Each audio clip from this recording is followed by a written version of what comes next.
rational take. But then that's contrasted with these accounts, especially from people who claim they've been there, who insist they felt something, a genuine, oppressive, dark presence. And that's the core tension, isn't it? The rational explanation versus the deeply felt personal experience.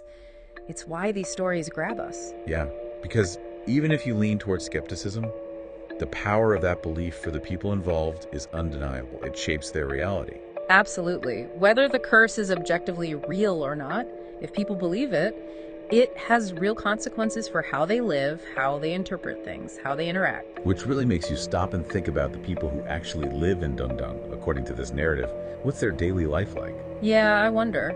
Are they just constantly on edge, looking over their shoulder, interpreting every little thing as a sign of the curse? What, I mean, not. Maybe they've just sort of adapted, integrated it into their worldview. It's possible. Humans are incredibly adaptable. Communities develop ways to cope, explanations, rituals, social structures that let them function, even with unusual circumstances. So what seems terrifying or bizarre to us as outsiders might just be Tuesday for them, albeit a potentially precarious Tuesday. Kind of, yeah.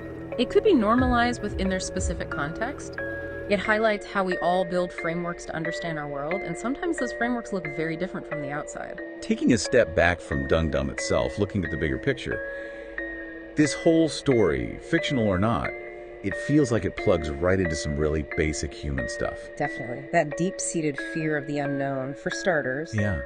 And anxiety about curses, about forces we can't see or control. And just that fundamental question, are there dark, supernatural things out there? Exactly. These stories, they let us explore those anxieties safely, in a way. They function as cautionary tales sometimes, maybe reinforcing social boundaries. They don't mess with sorceresses. Or, don't stray too far from the norms. But even beyond that, they just reflect our ongoing attempt to make sense of a world that often feels unpredictable and mysterious. So, hearing this story, this account of Ding Dong, what's your reaction? Does it resonate? Have you ever come across similar tales, stories about places with that kind of dark reputation? It's certainly compelling, and it leads to that final thought, really. Regardless of whether Dung Dung is real in the literal sense, what does our fascination with stories like this tell us about ourselves? This enduring pull towards the mysterious, towards magic and curses. What does it reveal about how powerful belief itself is, and how much it can shape the way we actually see and experience reality? That's something to really chew on.